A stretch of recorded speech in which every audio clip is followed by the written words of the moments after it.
اخوان، نصيحه مني انا خاويه البلاد غاديه في حالاتي، ولكن نصيحه مني في الحكومه ديالنا يخرج يفسر لنا يقول لنا المغاربه راه شنو وقع واشنو وقع، ها 60,000 مشاو، ها 88 ها ولي سبيكولاسيون. واش عمركم شفتوا شعب كيتشكى من الزياده في الاسعار وكيمشي يجري بنفسه يعاونها تنجح؟ كيفاش غادي دير تنجح في بلاصه اللي هي غريبه ليك؟ عن مئات الالاف في الشوارع يتظاهرون وعن مطالبه بالمحاسبه. شوها فريمون انا حاولت انني نبرر شنو هادشي اللي طاري، ونجيو للقباص اللي حارق بقبصو شفتو بعيني. لا خصك تضرقي لا ما نتشوهوش مع الناس الاخرين مع العالم كله. الحمد لله عيت كنحبسهم، اللهم لك الحمد. انا مشى لي بني ومن الخير مع الناس ربي. باش نلخصوا هادشي كامل الدوله عندها واحد المسؤوليه كبيره في هادشي اللي واقع. تنساين هاد يومين وتنقول نتريتو نكون عندنا الحكمه، يفو با كون سوا امبولسيف. تنساين شي واحد بعقلو في الحكومه ديالنا يخرج يفسر لنا يقول لنا المغاربه راه شنو وقع واشنو وقع. حنا كنبقاو نقلبوا على المعلومه هذا، ها 60,000 مشاو، ها 88 ها ولي سبيكولاسيون تو شاكان تعطي اون فيرسيون. ما تيمكنش. راه حنا عندنا الحق في التواصل، عندنا الحق في المعلومه نسمعوها من عند لا سورس باش ما يوقعوش سبيكولاسيون وتبدا كل واحد يلغي بالغاه. والفتنه نايضه والفتنه اشد من القتل، وربي قالنا والفتنه اكبر من القتل. وإلا ما كانش التواصل كاينه فتنه ما يمكنش. وعندنا وزير التواصل تاعنا يهضر معانا ويكبر بينا، قلنا المغاربه شنو وقع واش فيهم وكيفاش واشنو درنا واشنو غادي نديروا. تواصلوا معنا شويه اخويا، راه الله اللي عالم بينا، ما فاهمين والو. حنايا فسروا لنا، راه من حقنا نفهموا. حنا كمغاربه وكمواطنين من حقنا نفهموا، من حقنا نعرفوا شنو واقع في البلاد ديالنا. حنا قلبنا على البلاد تيتقطع، الا عندنا ما نديرو كمواطنين نديروه، الا خصنا نديرو شي مجهود نديروه حتى حنايا. ولكن تواصلوا معنا فسروا لنا، حنا ما فاهمين والو. حنا كنا ناعسين النهار، لقينا الناس غاديين الفيديوهات تيطلعوا، ها الروينه ها سبته ها الردم ها هذا. اكسبليكينو كيس كي سو باس، قولوا لنا شنو درتيو، قولوا لنا شنو ردة الفعل ديالكم ديال الحكومه ديالنا، شنو دارت، شنو كيفاش تفاعلت مع هذا الموضوع هذا. قولوا لنا الناس واش دخلوا واش مشاو لديورهم، قولوا لنا شحال د المتكاونين. دابا راه كل نهار كيخرج لنا شيفر، هادو اللي ماتوا كيفاش داروا، ماتوا علاش ماتوا كي داروا. طمعنونا اخويا، عندنا الله اللي عالم بينا. واش عمركم شفتوا شعب كيتشكى من الزياده في الاسعار وكيمشي يجري بنفسه يعاونها تنجح؟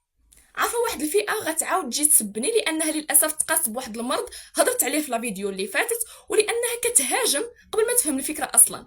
انا عمري ما برأت الدوله وعمري ما كنقول ان الدوله ما كتحملش المسؤوليه، ولكن عندي فكره وحيده مازال كندافع عليها وغنبقى كندافع عليها، انه حتى المواطن ماشي معفي. العالم كله متفاعل مع الهجره غير النظاميه اللي داروها بعض المغاربه، والسي رئيس الحكومه ما كاينش وما مسوقش وكأن القضيه ما كتعنيش بلادو.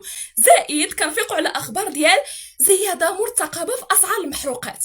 يا كسي وشنو وقع؟ البومبات عامرين والناس كتزاحم باش تعمر البنزين. واش هاد السلوك كيضغط على المسؤولين ولا كيزيد يقول لهم بان الطلب موجود وقوي وحنا غادي نشريو كيف ما كان الثمن؟ انا كنحاول نوريكم التناقض اللي ولا في عقليه بزاف ديال المغاربه. كنسبوا ونشكيو وفي اول اختبار كنعاودوا نرجعوا لنفس السلوكات اللي ما كتبدل حتى حاجه. فالهداك اللي غيعاود يقول لي في لي كومونتير واه كتلومي الشعب عوض ما تلومي الدوله، لا، انا كنلوم اي سلوكات اللي كتخلينا نبقاو في بلاصتنا، لانه الدوله بوحدها ما غاديش تصنع التغيير، والمواطن بوحدو ما يقدرش يصنع التغيير. بجوج الوطن مكون منهم بجوج، وبجوجهم اطراف مسؤولين على صنع التغيير. شيلك انتي في واحد البيئه اللي هي ديالك ياك، تزاديتي فيها وقريتي فيها، والديك فيها، تربيتي فيها، لونطوراج ديالك عارفو، عندك تي روبير ياك، وما قدرتيش تنجح فيها. كيفاش غادي دير تنجح في بلاصه اللي هي غريبه ليك؟ كيفاش غادي تقدر توصل لواحد البلاصه ما عندكش فين تنعس وما كتعرف عليها والو وما كتقلبش على القانون ديالها، ما كتعرفش شنو غادي دير، كيفاش غادي تبدا، كيفاش واش غادي تقرا، واش غادي تخدم، فين غادي تنعس، شنو غتاكل، واش غادي توصل ولا غتموت، واش غادي توصل ولا غتموت. 67 مواطنا إسبانيا لقوا حتفهم في محاولتهم العبور إلى الضفة الشمالية. تخيل معي للحظة هذا الخبر، ماذا كان سيحدث؟ في حينه على الأقل كان سيستقيل رئيس الحكومة. هذا أقل شيء، دون الحديث عن مئات الآلاف في الشوارع يتظاهرون وعن مطالبة بالمحاسبة. البلاد ستنقلب رأسا على عقب. الآن استبدل كلمة إسباني بمغربي. ماذا حدث؟ لا شيء. الصمت المطبق، وكأن من ماتوا هم مجرد أرقام في سجلات لا تعني شيئا. هذا التفصيل قد يفسر المشهد من ألفه إلى يائه. لماذا يختار المغربي أن يهاجر؟ لماذا يختار الكهل قبل الشاب، والمرأة قبل الرجل، والأب قبل العازب، والمتعلم قبل الأمي؟ لماذا يختارون جميعهم أن يهاجروا؟ هل السبب فقط مادي؟ نعم، المادة عنصر مهم، لكن يمكن أن يكون السبب أيضا البحث عن الاستقرار بمفهومه الأشمل، وليس كما يفسرونه عندنا في المغرب. البعض يريد أن يحصر تفسير الاستقرار في عدم هبوط القنابل على رؤوس المواطنين. ينسى أن الاستقرار يشمل الاستقرار النفسي، الاستقرار المادي، الاستقرار الذهني، الاستقرار العاطفي، عدم الإحساس بالخوف، الإحساس بالعدل. المغربي يخاف أن يمرض، المرأة الحامل في بعض المناطق تخاف أن تلد. هذه أمور يستصغرها البعض عن قصد أو عن جهل، ويعتقد أنها مجرد تفاصيل غير مهمة قد لا تدفع البعض إلى التفكير في الهجرة. ولهذا يخرج علينا بعض المتملقين أو الجاهلين أو الباحثين عن الرضا ببعض النظريات الغريبة العجيبة، لا أدري إن كانوا يصدقونها هم أنفسهم. دايرة لي باغ وباغا تحرق، عنده 16 عام مازال ما شاف والو في الدنيا وباغي يحرق، لابس نايك في رجليه وباغي يحرق. السبب باختصار هو عدم الإحساس بالأمان والاستقرار. نهار ما غيبقاش يحس المغربي بالخوف من المرض ما غاديش يهاجر. نهار غادي يمشي لأي مصلحة هو عارف أنه غيقضي غرضه بلا ما يطلعوه ويهبطوه على تنبر ما غاديش يهاجر. نهار باللي غادي يحس باللي عنده الحق أنه يخرج يحتاج من يزيدوا عليه 2 دراهم في ليسونس ولا المازوت ما غاديش يهاجر. نهار غادي يصيفط ولادو للمدرسة العمومية وغيعرف أنهم في أيادي أمينة ما غاديش يهاجر. نهار غادي يعرف أنه قادر ياخذ حقه أمام من ظلمه كيفما كان نوعه ومنصبه ما غاديش يهاجر. ونهار غادي يعرف أن له حظا في تسلق المناصب في أي وظيفة اشتغل فيها أو حرفة احترفها ما غاديش يهاجر. فكفى من تحميل الضحية المسؤولية، وكفى من اختصار البلد في جلد المدور وفي بعض المعادلات الرياضية التي لا يفهمها المواطن. مؤشرات لا تسمن ولا تغني من جوع، بل تزيد من حق المغربي لأنه لا يرى تأثيرها على أرض الواقع وعلى حياته اليومية. وكل من يتهم هؤلاء الشباب بتشويه صورة البلد فهو كذاب أفاك منافق لا يستطيع أن يشير بأصبعه إلى من رسم صورة الشوهة هذه. والله يرحم اللي ماتوا. مورا كل واحد عطى الرأي ديالو، عطى الترو سنس ديالو على داكشي اللي وقع سباتة سيوطة. انا عندي غير حاجه واحده نقولها: الا ما كنتوش كتعيشوا في المغرب، if you don't live in Morocco, you have no right to talk, to say but the grass isn't greener elsewhere. But where are you living? You are living on the other side, okay? You have the right to stay abroad or live in Morocco. You have the right to decide, okay? هادوك الناس اللي يحرقوا ما عندهمش لو شوا، ما عندهمش، ما عارفينش دي other side كي دايره، مازال ما شافوش، تا يشوفوا وديك الساعه يقدروا يقولوا لا ما عجبناش الحال بغينا نرجعوا للمغرب، ولكن هما ما عارفينش كي دايره القضيه، اذا ما يقدروش يحكموا. وانت ولا انت اللي عايشين برا في الغربه، علاش كتعطيو التو سنس ديالكم؟ نتوما عايشين في الغربه، علاش ما تدخلوش في المغرب؟ علاش ما تدخلوش في المغرب؟ دونك if you don't live in Morocco, please shut the f up. That's all I have to say. يا اخوان، نصيحه مني انايا، انا خاويه البلاد غاديه في حالاتي، ولكن نصيحه مني، هاد الانتخابات صوتوا على السي القجع كما قالت لكم فرقه الكره ودار لكم الشان هذيك فرقه الكره ودار، والله العظيم غيتهلا في الشباب وغيتهلا في هذا الشيء، هذا الشعب الزوين، وهذاك الراجل غزال ويستاهل وما غيقلبش عليكم وجهه غزال. صوتوا على هذاك السيد، عندكم يسحبكم عاطيني شي ريال ولا تنعرفوا ولا شي حاجه، بالعكس انا تنحبوا لله بحال كي تيحبوا الشعب المغربي. صوتوا على هذاك الراجل راه زوين. تشوهنا. انا كنت خارجه دابا وكنت خاصني ندير هذا الفيديو دغيا، لان فريمون جالسه كنشوف شنو اللي طاري في السوشيال ميديا، وكنشوف كاع لي فيديوهات اللي دازوا في العالم، في نشره الاخبار، سواء في ايطاليا، في امريكا، في اليوكي. الشوهه فريمون انا حاولت انني نبرر شنو هادشي اللي طاري، هاد الحريق اللي بهواس، لان فريمون التصرفات ديال الهرقاوه، التصرفات ديال الناس بدون مستوى، الناس اللي كتشوف فيها دايره لي زيكستونسيون واصلين لها حتى لهنا، كتعفر وكتقول لك ناس سبته مغاربه خوتنا ما عطاونا والو. سمحي لي، انت اختاريتي واحد الطريق عارفه شنو غادي تلقاي فيها. علاش انا البارح كنت كنقول لكم الا اختاريتي واحد الطريق خاصك تكوني عارفه شنو غادي تسناك تما، لان تما راه ما تلقايش واحد الحياه السعيده وغتبهدلي وبهدلتونا معاكم. لان حنا الناس ديال الجاليه بدا علينا الدق عاوتاني ديال الراسيزم اللي خدمنا عليه سنين باش نابيتيو هاد المشاكل كامله. حنا عاوتاني تحطينا فيهم عاوتاني. علاش؟ لانكم عرفتي كنشوف الفيديوهات سورتو هذاك اللي حط ايلون ماسك بحال شي زومبيز، كنجريو بحال شي زومبيز وكيتنمروا علينا، ما خليتوناش فين نتعاطفوا. واسبيشلي هذيك المراه اللي هازه داك النيو بورن، هذاك البيبي اللي مستعمله الولد ديالها كتيكت اوف واي تو يوروب. راه عيب الا ما راعيتي راسك ولا ما راعيتي لبلادك ولا ما راعيتي المكان لوالديك. راعي هذاك الوليد اللي عطاه لك الله، عنده 2 و 3 شهور باقي حتى الجسم ديالو ما كملش. راه حشومه هذا الشيء، ولات فيكم واحد الانانيه على وديت نفسكم ديروا اي حاجه. اما هذوك الدراري وهذوك البنات اللي دايره البريسس على الاقل واحد 4 مليون حطاها غير فمها، الايفونز الاي لاشز. الوغ عندكم يو هاف ذا ماني باش تشري واحد التليفون ديال 10000 درهم، ولكن ما عندكش واحد 10000 درهم باش تمشي دير واحد ليكول تعلمي فيها واحد الحرفه، شي صنعه اللي تفيدك. وكاع الا ما لقيتيش واحد المستقبل من بعد ما قريتي وما بعد ما فتي راسك تقولي ما عطاتناش البلاد، ماشي مشكل، نمشي ندفع الدوسي ديالي ندفع الفيزا ديالي والبلاد مخيره تقبل عليك، حيت عندك حرفتك وعندك صنعتك وعندك قرايتك وعندك كرامتك. حيت بهذا الشيء اللي درتوه كامل فقدتوا كرامتكم. دابا كيتحب لكم غتمشيو تما يعطيكم كرامه حتى واحد، ما بقاتش عندنا كرامه، تشوهنا تشوها. السلام عليكم. كاملين شفتوا هذا الفيديو هذه وكاملين شفتوا هذه اللقطه، ولا اغلبيه المغاربه شافوا هذه اللقطه هذه. وكما لمنا ولاد البلاد وقلنا لهم علاش كتخربوا وانتم هرقاوه وما تضربوش البوليس وما تخربوش الملك العام، خصنا نلوموا حتى هذا السيد هذا، وخصنا نطالبوا من الناس المسؤوله وعلى راسهم السي عبد اللطيف الحموشي، الله يجازيك بالخير. خاص هذا السيد يتعاقب، حيت هذه راه في حد ذاتها محاوله قتل، حيت الدري طالع كيتشعبط بزز باش يطلع وما هز السلاح، ما بغى يضربك، ما كيهدد السلامه ديالك، هزيت شي حجره وضربتيه بها. تخيل ما هذيك الحجره كون جاتو في راسو وطاح ومات. غيجيو عندنا ديال البشر يقول لي واش دا عندهم ولاش مشاو يحرقوا. انا متفق معاك، شتيتي واحد الانسان مخالف القانون طبق عليه المسطره، ديه الجيور قدموا لوكيل الملك الله يسهل عليك. ولكن هاد البشاعه وهاد العدوانيه لا، راه لا للعنف، راه ما بغيناش العنف، راه ما بغيناش الحقره، راه ما بغيناش التعدو، لا على رجال السلطه لا على ولاد الشعب. راه ما عندناش الحرب صاحبي، راه ما تصرف ما والو هذا. وانا متاكد هاد السيد غيجيبوه وغيعرفوه شكون هو وغطبق عليه ان شاء الله المسطره، حيت راه حشومه وعيب وعار هاد الفعل هذا. السلام عليكم. ونجيو للقباص اللي حارق بقبصو، شفتو بعيني اللي غياكلهم الدود، هكاك القبص ديالو غادي بماتيريالو.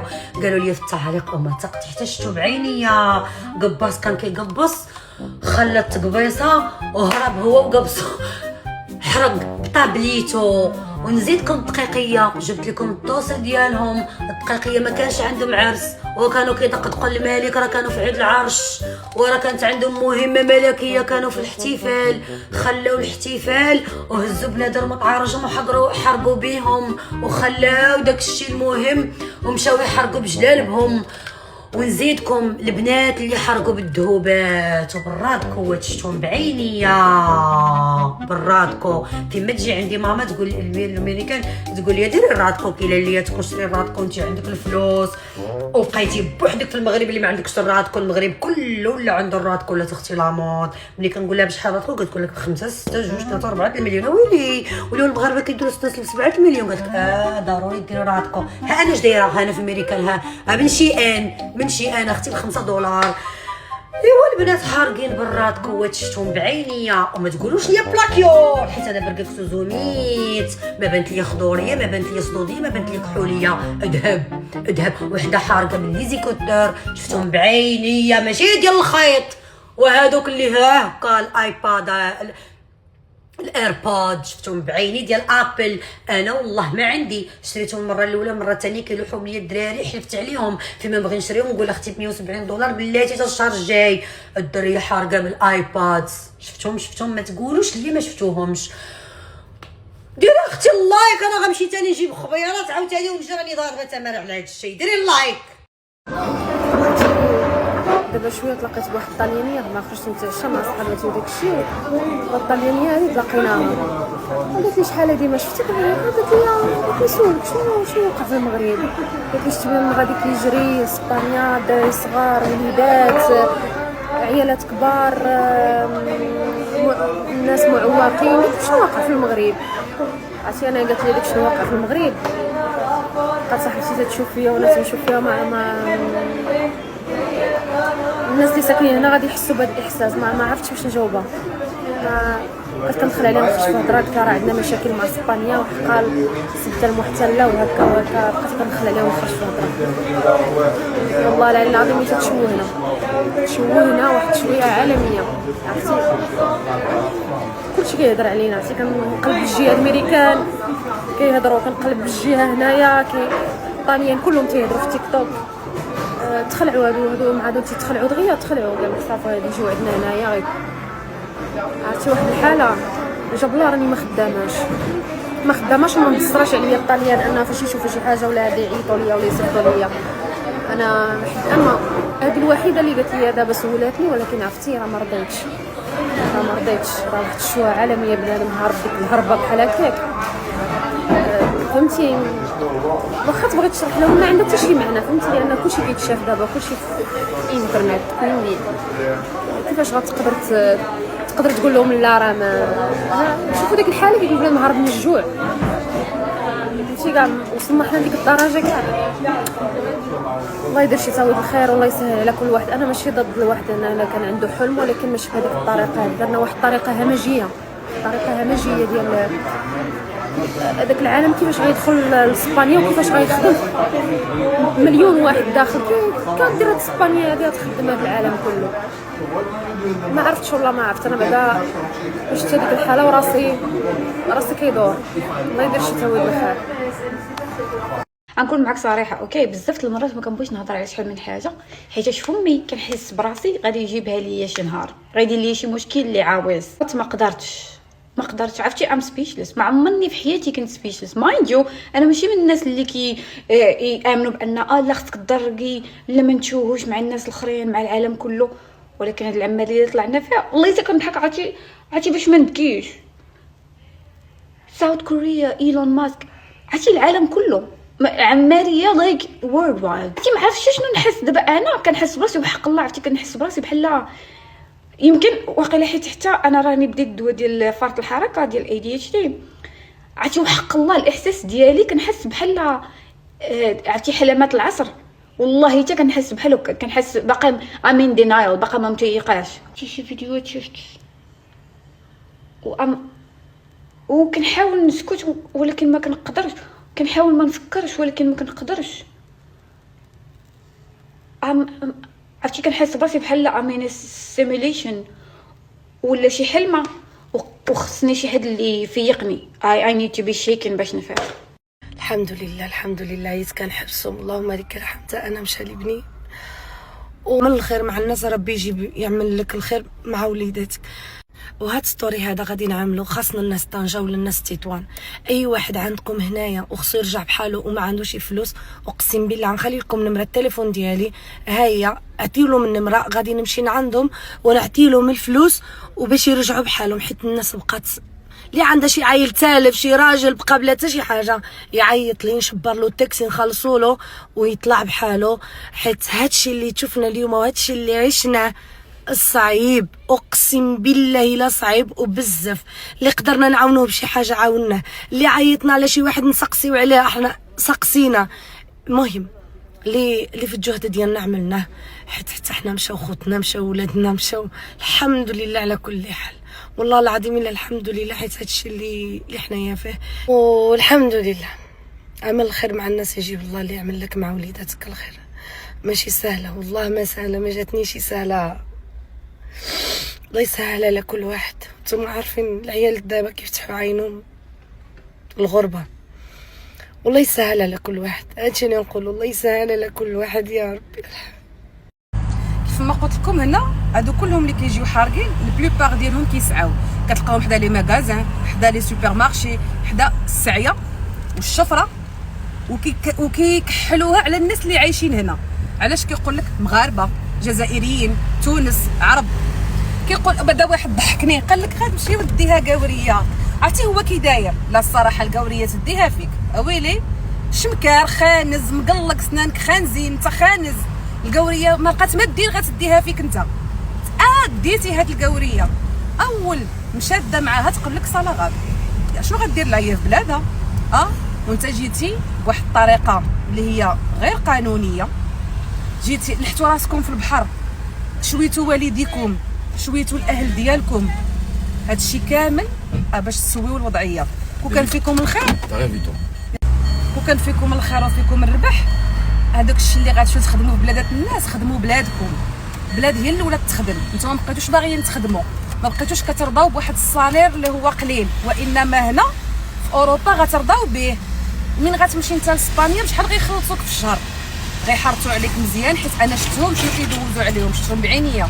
هاد الهضره اللي ما غتعجبش النص هادو اللي داروا هاد الشيء هذا، كيعطيوكم 2 ريال وكيحرطوا عليكم مزيان وكيطلعوا بكم الاقتصاد ديال بلادهم. هاد الشيء اللي كيديروا لكم في التالي ما كاين لا وراء لا هم يحزنون، ما عندك اسيغونس، ما عندكش. واقل حاجه عرفتي كي كيخدموا عليهم ديال بصح، كيدمروا عليهم ديال بصح. كنت انت هاد الشيء هذا كديرو في بلادك كره بلادك زادت لقدام.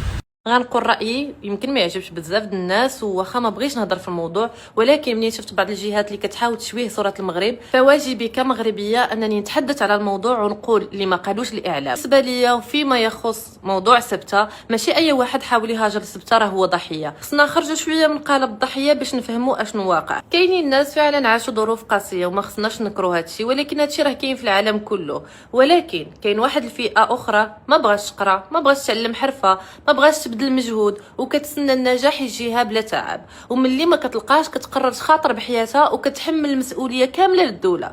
ما يمكنش نختزلوا القضيه كامله في الدوله هي السبب. الا ما عندك استعداد تطور راسك، تتعلم، تخدم وتصبر، ما غاديش يتبدل واقعك لا في المغرب ولا خارج المغرب. اغلبيه هاد الشباب وحنا عايشين معاهم في المغرب ما باغيينش يبدلوا اي مجهود، وكيهاجروا لاوروبا فقط من اجل اعانه البطاله. يعني لا هما فادوا بلادهم ولا يفيدوا بلاد ثاني، لانه اصلا الاساس غير موجود، لا شواهد لا ثقافه ولا حرفه. الهجره ماشي مشروع حياه وماشي حل سحري، وانا ضد اننا نعطيو صوره ان اي واحد كيرمي راسه في البحر هو بطل او ضحيه بلا نقاش. لا واش كيسحب لكم الناس اللي وصلوا وعندهم صاليرات كبيره وعندهم ممكن مشاريع، او لا عندهم دار، او لا عندهم بزاف ديال الحوايج داروها في حياتهم غير جاو وصلوا لهذا الشيء، اكيد ضربوا عليها تماره باش وصلوا ليها.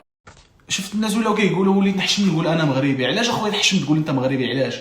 حيت جوج الناس مشاو لديك الطريقه وصافي تبارطاج في السوشيال ميديا، صافي راه خداو على فكره، ياخذوا فكره ولا حطوا الله يعلم ديال امهم كاملين. اللي بغى يشري فكره يهزها. انت مالك؟ بدلها راسك وفكرها في راسك وفوكس على راسك. اش بين انت الناس اللي بغى يدير شي حاجه يشوفها في راسو يديرها في راسو. ما كيمثلوش المغاربه وما عمرهم ما يمثلوا المغاربه، حيت فاش كتمشي اصلا تقرب لهم تعطيهم الميكرو يهضروا معاك ما يقولوش جواب مفيده، لا قرايه لا تربيه لا والو حتى حاجه. يصحاو غيمشيو يلقاو داك السور غادي غيلقاو الحياه السعيده تمايا، غيلقاو الفلوس مفرشين ويلقاو الدار ويلقاو الماكله ويلقاو كلشي. والله خدمتي عليها الا لقيتيها تمايا. سولي شي عندك شي حراك تما، سولو قول لك كي داير عيشه في اوروبا، غيعاود لك كلشي. ما يبيعوش لكم بالوهم، ما كيتفلاو عليكم. الواقع هو هذا. في المغرب فيه مشاكل فيه كلشي، ولكن حنا مغاربه ومعززين ومكرمين في بلادنا الحمد لله. سير لاوروبا وشوف التكريس كيفاش داير، الناس كيعطيو واحد القنطره ترضى راسك. سلام. بداية الله يرحم جميع الشهداء اللي ماتوا في الفاجعة ديال الهجرة نحو سبتة. هذا هروب من الواقع المزري اللي كيعيشوا المواطن المغربي. 60,000 مهاجر لسبتة، 50 ميت. العالم كيهضر في هذا الموضوع، هذه الكارثة اللي واقعة، كل شيء كيهضر في الموضوع. مسؤولين أوروبيين، أحزاب سياسية المتطرفين، إلا المسؤولين ديالنا، احزاب ديالنا. وانتم فينكم؟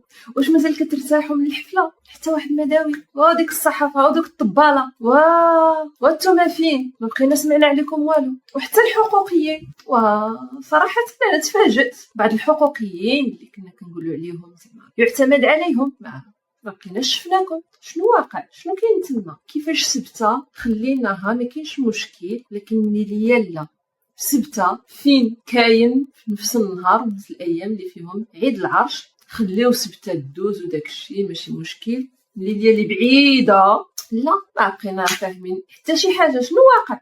ضحايا دائما الشعب. الله يهديكم على وطنكم. السؤال اللي تيتطرح على الهجره الجماعيه في هذا الوقت هذا، علاش بالضبط في هذا الوقت هذا؟ لان بيدرو سانشيز مشى الجزائر نهار 20 في هذا الشهر هذا. كيبقى سؤال فقط، واش عنده شي علاقه مع التوازنات اللي كاينه ما بين اسبانيا والمغرب والجزائر؟ هو سؤال فقط، ملاحظه، والجواب كيبقى لكم والانسان يفكر شويه. مره غادا نخرج ونهضر على شي حاجه طرات، حيت بغيمو ضرني خاطري. هاد الايام كنعس بالفيديوهات وكنفيق بالفيديوهات، والفيديوهات فغيمو كيضرو في الخاطر، حيت اللي شافهم كيصحبنا هربانين من الحرب. حنا راه ما هربانين من والو. اوكي انا كنتفهم الشباب ديالنا اللي بغاو يعدلوا من الوضعيه ديالهم، بغاو يديروا علاش يرجعوا كل شيء، ولكن من دوك الشباب بالضبط كاين واحد الفئات اللي فغيمون كيبانوا ليا يعني في بلادهم ما دايرين والو. يعني انا ما هضرتش على كل شيء، كنهضر على واحد الفئه شفت فيديوهات ديالهم اللي فغيمون مش مكرين وكذا. اش غتمشي دير في ديك البلاد؟ ديك البلاد علاش كتصحاب باللي غادي يبقاو يصرفوا عليك الدوله؟ راه الا ما خدمتي ودمرتي ما غاديش دير علاش ترجع. كون باغي دير علاش ترجع كون درتي في بلادك. يعني اغلبيتهم هذوك اللي كيكونوا واقفين في راس الدرب وحاضين اللي غادي واللي جاي، وكيفيقوا حتى للجوج وكيقولوا للوالده ديالهم عطيني 10 دراهم باش نمشي نتقهوى، ولا عطيني 20 درهم، وكتلقى الوالده ديالو مسكينه هي اللي مكرفصه عليه وكتخدم عليه. هذا الشيء اللي شفت انا، ما جمعتش كل شيء، هضرت على واحد الفئه معينه. الحاجه الثانيه، السيد اللي هز التربيه فريمون بقات فيا ديك التربيه، يعني تربيه ممكن ما كملت حتى شهر وغادي بيها، يعني باقا تربيه وغادي مع مرتو جارها، وديك التربيه مسكينه. وهذاك اللي هز مو وراه محملها وغادي بيها، الا طرات لمامك شي حاجه غادي تكرفصها مسكينه. يعني الحشومه هذا الشيء اللي كنشوف فيكم. شنو كنتو كتوقعوا؟ عرفتي شنو؟ والبارح نزلت واحد الفيديو كنقول فيه بانه بقى فيا الحال وما رضيتش نهار الهروب الكبير، وبلي بلادنا ماشي خايبه حتى لدرجه اننا نهربوا منها بهذه الطريقه. طبعا ما كنتش كنقصد اني ما رضيتش بديك الدراري، ولكن انا ما رضيتش ليلو، وقلت بانه ماشي خايبه لدرجه نسيبوا راسنا في البحر. طبعا ماشي انتقدتهم، ولكن حيتاش خفت عليهم وتعرضت بزاف د الهجوم وبزاف د الانتقادات في التعاليق اللي ما عرفتش واش كانوا كيشوفوا شي فيديو اخر ولا هما كيفهموا بشي طريقه اخرى. ما علينا، ماشي هذاك موضوعنا اليوم. جيت باش نقول بانه اذا كانت الطريقه اللي دخلوا بها داك الدراري وداك العيال السبته قصحتني، فالطريقه اللي خرجوا بها حرفيا ذبحتني. امبارح وانا كنشوف الفيديوهات د الدراري الشباب في عمر الزهور ود البنيتات ود المراهقين وهما خارجين من بعد ما تعرضوا للعنف، للعنصريه، للجوع، للخوف، وكنقول لهم في نفسي حو فيكم.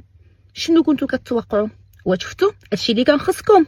بحال ديك الام اللي كيطيح بنا وعوض ما تدرعو كتكمل عليه، كتكون كتكمل عليه وهي قلبها حرفيا كيتقطع عليه. وبلا ما نهضر على اللي ماتوا ولا اللي كثار، كنظن كثار من هذوك اللي ماتوا، هذوك اللي شافوا خوتهم وما كيموتوا. يمكن حيتاش هادو اصلا اكثر ناس غادي نقدر نحس بهم حيتاش مجربه الوضع.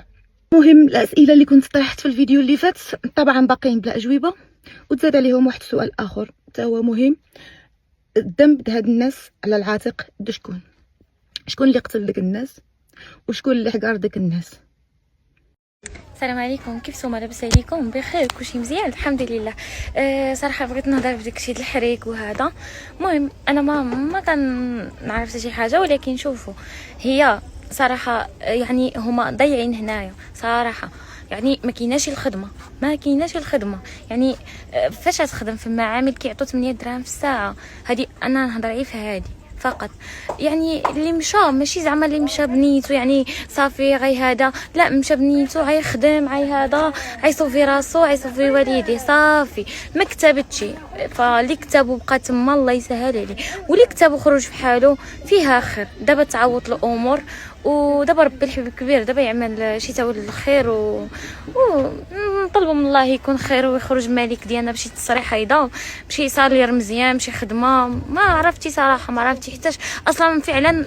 راه تطوان راه ما فيهاش الخدمه مره، وطنجه راه فيها الخدمه، ولكن الخدمه يعني ماشي شي خلصه، يلا كيتكافوا مع الكره. فاللي كيشوف يعني اللي خارجين بولادهم والنساء ديالهم وهذا بلا ما تبقاو تحتقروهم وتقولوا فيهم شوهتوا، لا ما شوهوش.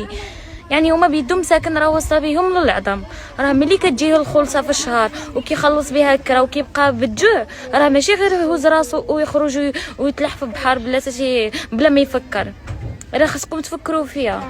راه كاين اللي يعني عايش مزيان في المغرب، وكاين اللي ما عايش مزيان في المغرب، واكثريه ما عايشين شي مزيان.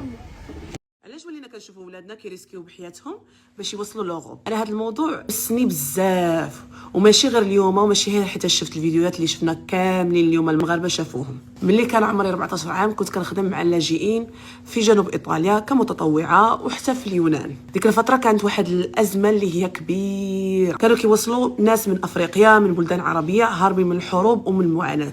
ولكن الحاجه اللي كانت تحيرني هي المغاربه، حيت المغرب ما كانش فيه الحرب. وكنت كنسول راسي علاش خوتي كيحرقوا. ملي وصلت للدار وسولت بابا قال لي فاطمه في السبعينات والثمانينات الحجره كانت عندها واحد الحلم، الناس كانوا كيمشيو باش يبنيو راسهم يجمعوا الفلوس، واحد النهار يرجعوا لبلادهم يشريو دويره يعيشوا قرابين من ولادهم ويبنيو واحد المستقبل اللي هو مختلف. هذاك كان حلم ديال الوالديه وديال بزاف ديال الوالدين. اليوم كنحس باللي بزاف ديال الشباب ما بقاش عندهم الحلم كاع، اللي كيغامر بحياته بلا ما يعرف شنو اصلا كيتسناه في الجهه الاخرى. انا شفت هذا الشيء بعينيا، حتى شي واحد ما عاودوا ليا. كنت كنشوف بنات واصلين لايطاليا من بعد ما تعداو عليهم في الطرقان، وما بغيتش نعطيكم التفاصيل اكثر من هذا الشيء. غير كنعرف باللي الى واحد البنت وصلت لدرجه انها تغامر بحياتها بمستقبلها وبكرامتها، راه هذا الشيء ما هوش قرار سهل، راه وراه واحد الالم كبير. دابا واش المشكل في الشباب، ولا خصنا نسولوا علاش ما بقاوش كيحلموا في بلادهم؟ كل نهار كنسمعوا بلا كاينين مشاريع كاينين فرص، لكن في نفس الوقت كاينين شباب كيقول لك كنحس باللي ما كاينش مكان ليا، ما كاينينش فرص ليا، واخا حنا كنشوفوهم. ما بغيتش نلوم حتى واحد، بغيت غير نبداو هذا الحوار بصراحه، حيت الا بغينا نحميو هاد الشباب خاصنا نفهموهم قبل ما نحكموا عليهم. اش كتعتقد انت ولا انت اللي كتفرجوا فيا؟ علاش بزاف ديال الشباب اليوم كيشوفوا الحريق هو الحل الوحيد؟ باش نلخصوا هذا الشيء كامل، الدوله عندها واحد المسؤوليه كبيره في هذا الشيء اللي واقع. اولا ما كانش خصها تفتح البيبان، وحنا ما عارفين شنو كاين وراء هذا الشيء حيت حد ما خرج هضر معانا. ثانيا خصنا نكافحوا هذا الشفر وهذا المنكر اللي كاين في البلاد. كيف يعقل ان بلاد قد هكا بهذا الشيء اللي ولا فيها انها كتخدم مصالح الناس الغنيه وما كتخدمش مصالح الناس الفقيره؟ حيت حنا هذا واقع كتخدموا بنسبه قليله. وكيف يعقل انه ناس كيديو وليداتهم كيضحيو بالحياه ديالهم وبوليداتهم وبوالديهم، كتشوف ناس مساكن عندهم اعاقه، كتشوف كاينه فئه قليله اللي عندها اسباب قويه باش انها تمشي، اللي عندها امل تالمو فقدات الامل كتفضل انها تاخذ الريسك وتموت غير على ود باش تداوى هي، ولا باش تداوي والديها، ولا باش تطوفي ولادها. زعما حنا هذا الشيء فاهمينه، حنا هادشي ما كنقولوش، ولكن كاينه واحد الفئه ديال الشماكريه اللي مشاو اللي حرام انه يكونوا تما، وحرام اصلا انه في البلاد ديالنا ما يدارش لهم شي بروغرام ولا ما يدارش لهم حل. راه هادشي حرام عباد الله، راه ناس كيموتوا، راه دراري صغار، راه دي بيبي. انا هاد المناظر هادو قتلوني، راه دي بيبي. راه الدوله ديالنا خاصها تخرج تهضر معنا وتقول لنا شنو المصير د هاد الناس وشنو غيديروا معاهم وشنو الحل. راه كنا قلبنا محروق، راه حرام هاد الشيء. راه الحمد لله اليوم مع وسائل التواصل الاجتماعي راه كلشي كيوصل صوته. كيف يعقل انهم هما باقي ما وصلهمش صوتنا وما خرجوش يهضروا معنا؟ انا غير متفقه مع هاد الشيء اللي وقعوا بالطريقه باش دار، ولكن بصح خصنا نعرفوا علاش هاد الشيء دار، علاش خرجوا هضروا معنا قولوا لنا شنو كاين. راه الشباب كيضيعوا، راه الناس كيضيعوا، راه الناس كتموت. عرفتي 60 واحد راه الناس كتموت. ما جيتوش هنا اللي غنجي عندكم المغاربه اللي دابا هاد الساعه اللي كيحرقوا من المغرب لاسبانيا. الصراحه تيقطع القلب والله. عرفتي تيقطع القلب. الفيديوهات اللي كنشوفوا داكشي الله يسهل عليكم، الله يسهل عليكم. ان شاء الله توصلوا بخير على خير والسلام عليكم، والله يعطيكم الصبر، والله يسهل، والله يسهل عليكم. ما بغيتش نطول عليكم هذا الفيديو، فريمون الله يسهل عليكم. واخا تيقطع القلب وكيدر داكشي، فريمون كيدر داكشي، الله يسهل عليكم. حتى نتوما ما كرهتوش والله، سورتو تشوفي دراري صغار وامات كبار، كلشي ما اش غنقول لكم. الله يسهل عليكم، ويا ربي يا ربي يكون الحل، يا ربي يكون الحل. إنا لله وإنا إليه راجعون. حاليا 91 حالة وفاة في الهجرة الجماعية ديال سبتة. الله يرحمهم يا ربي ويوسع عليهم، والله يصبر الأهل ديالهم من هادشي هذا كامل. كيبقاو فيك على الوالدين.